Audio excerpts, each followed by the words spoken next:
10 seconds.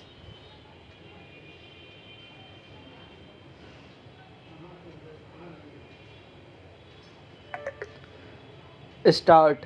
As our chairman reminded you, our neighbors now are all the countries of the world, so that we cannot relate our foreign policy just to a few countries around us, but have to think of practically every country in the world and take into consideration all the possible areas of conflict, trade, economic interests, etc.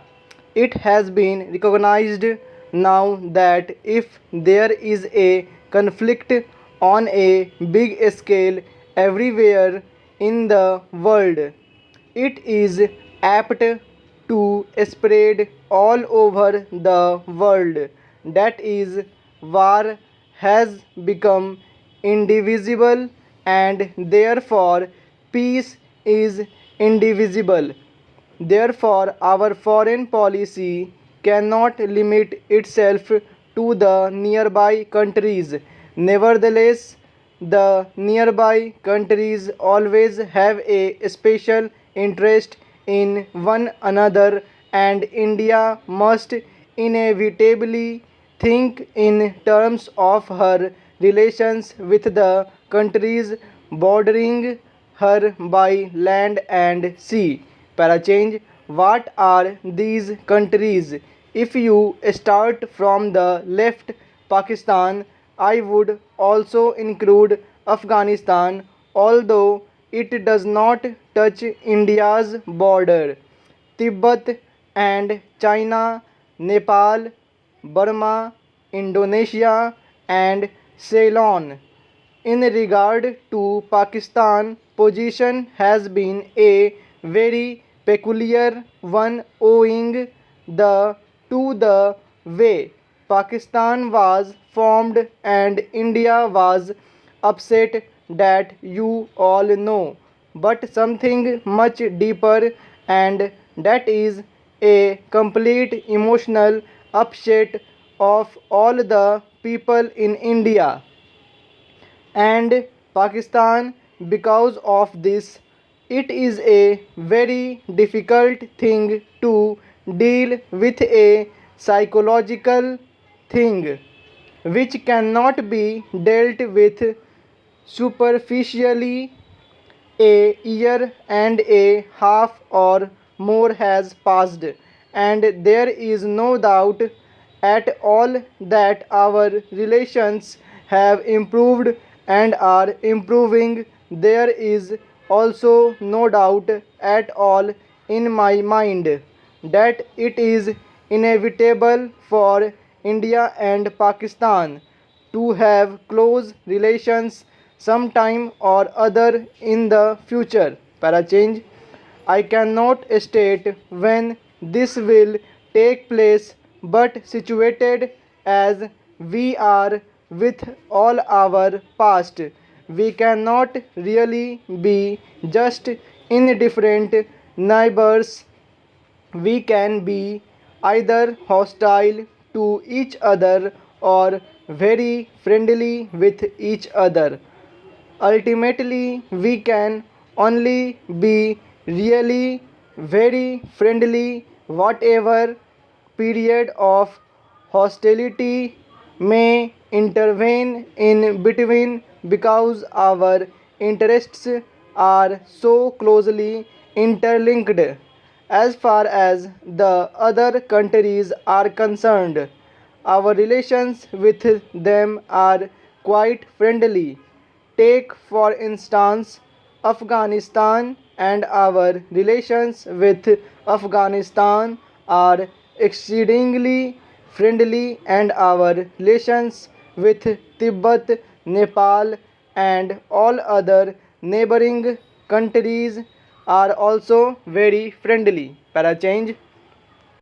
If our neighboring countries have, in a sense, the first place in our minds, then the second place goes to the other countries of Asia with whom we are also fairly intimately connected. Now, India is very curiously placed in Asia, and her history has been governed a great deal by the geographical factor plus other factors.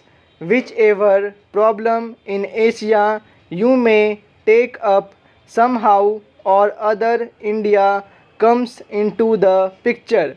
Whether you think in terms of China or the Middle East or Southeast Asia, India immediately comes into the picture. It is so situated that because of past history, traditions, etc., in regard to any major problem of a country or group of countries of Asia, India has to be considered. Whether it is a problem of defense or trade or industry or economic policy, India cannot be ignored. She cannot be ignored because I said her geographical position is a compelling reason. She cannot be ignored also because of her actual or potential power and resources. Parachange. Therefore, whatever our own views may be, by virtue of her practical position and other reasons, India is bound to play an important part in Asia, whether it is Western Asia or the Far East of Southeast Asia. It so happens, of course, that even culturally speaking, our bonds are very great with all these parts of Asia, whether it is Western Asia or the Far East of South Asia. And these bonds are very old and very persistent. Parachange. A very curious thing happened when, roughly speaking, British power came to India and British dominion was established here. This was the reason why we were cut off from our neighboring countries of Asia.